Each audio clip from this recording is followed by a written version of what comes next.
পাচ্ছেন যে COVID-19 corona মহামারীর মধ্যে বর্তমান নির্বাচিত সরকার জনগণের পাশে দাঁড়ানোর যে অঙ্গীকার করেছিল, আপনারা গত এক বছরে দেখেছেন এই সরকার স্বাস্থ্য খাতে যে চরম ব্যর্থতার পরিচয় দিয়েছে বলেই আজকে সারা বাংলাদেশের এমন কোন থানা বা ইউনিয়ন নেই যেখানে করোনা ছড়ায় নেই।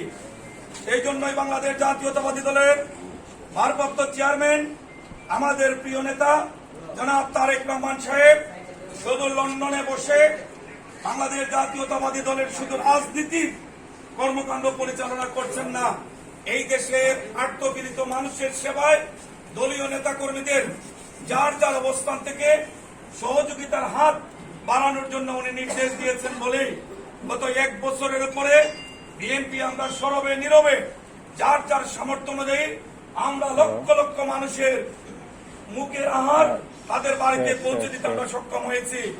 আজকে উনি আবারও সিদ্ধান্ত নিয়েছেন বাংলাদেশ জাতীয়তাবাদী দলের প্রত্যেকটি জেলা কার্যালয় যেন করোনা হেলথ সেন্টার হিসাবে আমরা ঘোষণা করি।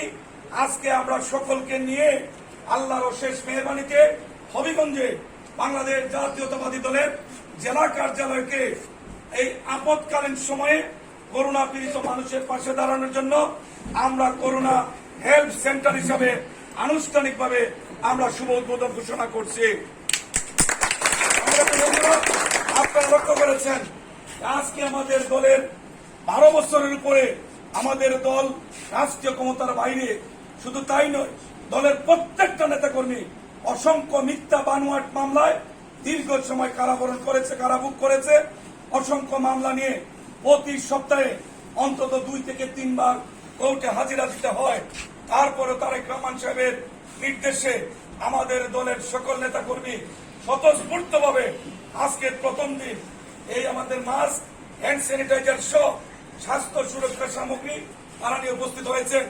যারা নিজের এই পরিশ্রমের অর্থ আজকে দলকে উপহার হিসাবে দিলেন করোনা পীড়িত মানুষের জন্য, সকলকে জেলা বিএনপির পক্ষ থেকে, কেন্দ্রীয় বিএনপির পক্ষ থেকে ধন্যবাদ, অভিনন্দন, কৃতজ্ঞতা জ্ঞাপন করছি।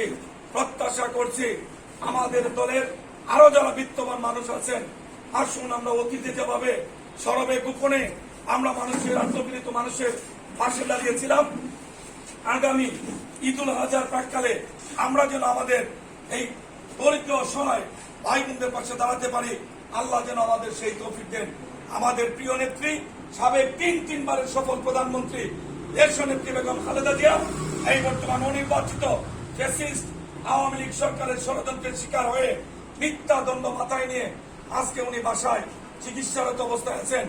আমাদের প্রিয় নেত্রীকে আমরা অবিলম্বে এই সরকারের কবল থেকে মুক্তি যদি করতে হয়, করোনার পরে আমাদের কঠিন কর্মসূচি আমাদের সামনে আসতেছে।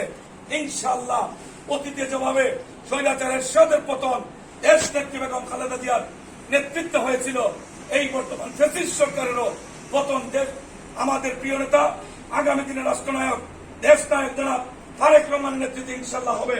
আমরা যেন সকলের প্রস্তুতি নেই। আর আমরা এই ঈদের প্রাককালে আমরা যেন আমাদের সকলকে আমরা আমাদের আনন্দের অংশীদার করতে পারি। কিসের আনন্দ? খালেদা জিয়া কারাগারে, হাজার হাজার নেতা কর্মী কারাগারে, আমাদের তো আনন্দ অনেক আগে ফুরিয়ে গিয়েছে। সকল আনন্দ যেন আওয়ামী লীগের, সকল ঈদ যেন আওয়ামী লীগের। গত 4-5 দিন আগে চ্যানেল আই রাত্রে আজকের সংবাদপত্র অনুষ্ঠান দেখছিলাম, সেখানে এই সাংবাদিক যখন পত্রিকা পাঠ করতেছিলেন উনি বলতেছিলেন গত 1 বছরে এই করোনাকালীন সময়ে বাংলাদেশে 50 লক্ষ মানুষ নতুন ভাবে কোটিপতির তালিকায় অন্তর্ভুক্ত হয়েছে। এতে কি প্রমাণিত হয়? যখন মানুষ তার ক্রয় ক্ষমতা হারিয়ে ফেলেছে, মানুষ বাসা ভাড়া দিতে পারে না, স্কুলে বাচ্চাকে পাঠাতে পারে না, চিকিৎসা করতে পারে না, নতুন ভাবে 50 লক্ষ মানুষ কোটিপতি হয়েছে। তারা কারা? জাতি জানতে চায় তাদের টাকার উৎস কি। আজকে আমরা দেখেছি 20,200 কোটি টাকা কালো টাকা আজকে সাদা করা হয়েছে। আমরা তাদের তালিকা জানতে চাই। এই সময়ে কারা কালো টাকার মালিক হয়েছে? 20,200 কোটি টাকা যারা ট্যাক্স দিয়ে এই টাকা বৈধ করেছে তাদের তালিকা আমরা জানতে চাই।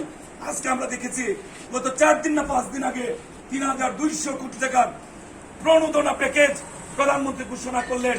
এই টাকা কার কাছে যায় জাতি জানতে চায়। এর আগেও প্রণোদনার টাকা আমরা 900 হয়েছে, আমরা দেখেছি। এই টাকা আওয়ামী লীগের লোকজন লুটে ফুটে খেয়েছে, কিন্তু দরিদ্র মানুষ সেই টাকা পায়নি। বিএনপি যেহেতু বাংলাদেশের সর্ববৃহত্তম একটি দায়িত্বশীল রাজনৈতিক দল, আমি মনে করি এখানে আপনারা যারা উপস্থিত হয়েছেন সকলেই কোনো না কোনো সেক্টরে আপনি আপনার এলাকায় সবচেয়ে বড় নেতা। আসুন আমরা সকলে মিলে এই আওয়ামী লীগের বর্তমান দুঃশাসন সম্পর্কে, আওয়ামী লীগের লুটতরাজ সম্পর্কে, জনগণের ভাগ্য নিয়ে ছিনিমিনি আওয়ামী লীগ খেলছে, আমরা যেন সম্মিলিতভাবে এগুলা জনসম্মুখে তুলে ধরি। এই দিন আর বেশি দূরে নেই। বাংলাদেশের জনগণের আন্দোলনের মুখে বর্তমান সরকারের পতন হবে ইনশাআল্লাহ। তাই বন্ধুগণ, সকলের প্রতি উদারত আহ্বান, আমরা যেন আমাদের প্রিয় নেত্রী এবং খালেদা জিয়ার মুক্তির জন্য যে প্রস্তুতি শুরু হয়েছে, আমরা যেন সকলে নির্ভুলভাবে আমাদের প্রস্তুতি আমরা সম্পন্ন করি। এই করোনার আপৎকালীন সময়ে স্বাস্থ্য সুরক্ষা সামগ্রী যারা দিয়েছেন তাদের প্রতি কৃতজ্ঞতা রেখে অনুরোধ করব, এইগুলা যেন সঠিকভাবে আমরা জনগণের কাছে পৌঁছে দিতে পারি, আমরা যেন সঠিকভাবে আমাদের দায়িত্ব পালন করতে পারি। আল্লাহ যেন আমাদের সেই তৌফিক দেয়। এই করোনা হেলথ সেন্টার আজকে থেকে শুরু হয়েছে।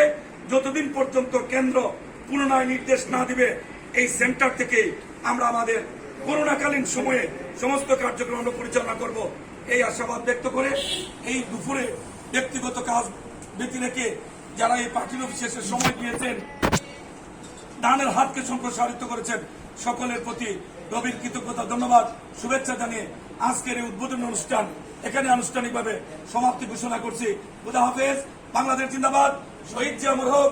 দেশ নেত্রী বেগম খালেদা জিয়া জিন্দাবাদ। আগামী দিনের রাষ্ট্রনায়ক আমাদের অহংকার জনাব তারেক রহমান জিন্দাবাদ। জিন্দাবাদ।